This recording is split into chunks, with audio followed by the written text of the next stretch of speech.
ఈరోజు అనుకోకుండా ఒక ముఖ్యమైన వ్యక్తిని కలిసా. హాయ్ ఫ్రెండ్స్, అందరికి నమస్తే. నేను మీ ఎస్జీ గణేష్. పొద్దున్న లేచిన పల్లె రోజులకి వెళ్ళి టిఫిన్ చేసి మన అగ్గడు నేను నిడదవాళ్ళు వెళ్తున్నాను. నిడదవాళ్ళు ఎందుకు మామ ఇప్పుడు అంటే కోటసాత్తంతలు గుడికి వెళ్తున్నాం. దర్శనం అయ్యాక బయటకు వస్తే గోదావరి బ్రిడ్జ్ మీద ఉన్నాం. ఏంటో గుడి నుంచి బయటకు వస్తే నిడదవాళ్ళు ఉంటావు కానీ గోదావరి బ్రిడ్జ్ పైన ఉన్నాం ఏంట్రా అంటారేమో. రాజమండ్రిలో ఒక టెంపుల్ ఉందంటే ఆ టెంపుల్ కి ఇప్పుడు వెళ్తున్నాం. ఆ టెంపుల్ మరి ఇంకే టెంపుల్ కాదు మామ, మహాకాళేశ్వర ఆలయం మామ. కొత్త బ్రిడ్జ్ పక్కనే ఉంటుంది టెంపుల్. టెంపుల్ లోనికి వెళ్ళాక టెంపుల్ ఎంట్రన్స్ చూడండి ఎంత బాగుందో. ఇంకా శివయ్య దర్శనం తీసుకొని బయటకు వస్తే చూడండి టెంపుల్ బయట ఎంత బాగుందో. చూడండి మధ్యలో దర్భగుడి ఉంది, గోపురాలు, పాలరాలతో చాలా విగ్రహాలు ఉన్నాయి మామ. టెంపుల్ మాత్రం చాలా బాగుంది. ఎవరైనా రాజమండ్రి దగ్గరలో ఉంటే టెంపుల్ విజిట్ చేయి మాత్రం మర్చిపోకండి. అక్కడ నుంచి పక్కనే ఉన్న ఇస్కాన్ టెంపుల్ కి వస్తే రాధా మనోహర్ దాస్ గారు కనిపించారు మామ. చాలా ప్రసంగాలు మనం చూసే ఉంటాం. అతను ఒక మంచి మాట చెప్పారు, మీరే వినండి. ఈ బిల్డింగ్ మనకి ఎవరు ఇచ్చారో వాళ్ళని ప్రేమించాలి.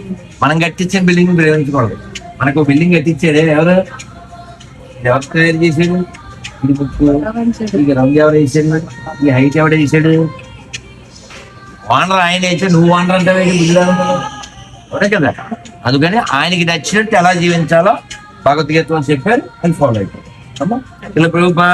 భగవంతుడి గురించి ఎంత మంచిగా చెప్పారు కదా. దర్శనం చేసుకుని అతనితో ఒక ఫోటో దిగి అయితే వచ్చేసా. వస్తున్న దారిలో ఈ లొకేషన్ చూడండి మనం ఎంత బాగుందో. ఏదైనా గోదావరి సూపర్. ఎవరికైనా ఈ లొకేషన్ ఎక్కడో తెలిస్తే కామెంట్ చేయండి. ఇంకా అక్కడ నుంచి మన క్వార్టర్స్ కి వస్తే చిచ్చరపిడుగు బాలుగాడు పడుకుంటున్నారు. పోనీలే మా చిచ్చరపిడుగు పడుకోవడం బెస్ట్, లేకపోతే ఈ ఎండతో వచ్చి ఈడితో పాటలు పడాలి. ఏమైనా మా వాడు హీరోలాగా ఉంటాడే. డ్యూటీ టైం అయ్యేసరికి వాడిని తీసుకొని టాటా చెప్పేసి డ్యూటీకి వెళ్ళిపోయారు. ఈవినింగ్ వైఫ్స్ కి వస్తే బాలుగాడు నవ్వుకొని పాటలు పాడుకుంటూ మా దగ్గరకు వస్తున్నాడు. ఇదేంట్రో ఈరోజు ఎంత ఓసారి ఉన్నాడు. అదే ఓసారితో వీడియో అప్లోడ్ చేసి డోసారి సంగతి పక్కన పెడితే ఈ రోజు క్లైమేట్ చూడండి ఎంత బాగుందో. చుట్టూ కొబ్బరి చెట్లు, పొలాలు, మధ్యలో వీళ్ళు క్వార్టర్స్, చాలా పీస్ఫుల్ గా ఉంటుంది ఇక్కడ. నాకు ఎప్పుడు పీస్ కావాలని ఇక్కడికి వస్తా. ఆ పీస్ గురించి పక్కన పెడితే రాజశాంత్ గాడు, నేను, బాలుగాడు విజయశ్వరం బ్రిడ్జ్ కి వెళ్తున్నాం. ఎందుకు అక్కడికంటే మన సబ్స్క్రైబర్ ఒక అన్నయ్య పందెం కోడి మాంసం తెస్తానన్నారా, అందుకే వెళ్తున్నాం అన్నాడు. అందుకే నా అంత ఒకసారి వచ్చి వీడియో అప్లోడ్ చేస్తావు. ఇదిగోండి ఈ అన్నయ్య కోసం మనం వచ్చాం. ఈ అన్నయ్య అయితే చాలా మంచోడు. పందెం కోడి మాంసం ఇచ్చాడనా? అలానే కాదు మామ, ఈ అన్నయ్య మాకు 2 రోజుల ముందే పరిచయం అయ్యాడు. ఎందుకు ఆ మాట అన్నానంటే సబ్స్క్రైబర్ కార్డు బాలుతో అభిమానంగా మాట్లాడు, కానీ నేను అన్నయ్యకి తెలియకపోయినా కూడా నాతో మంచిగా మాట్లాడారు. వీడియో నచ్చితే లైక్ చేసి సబ్స్క్రైబ్ చేసుకోండి.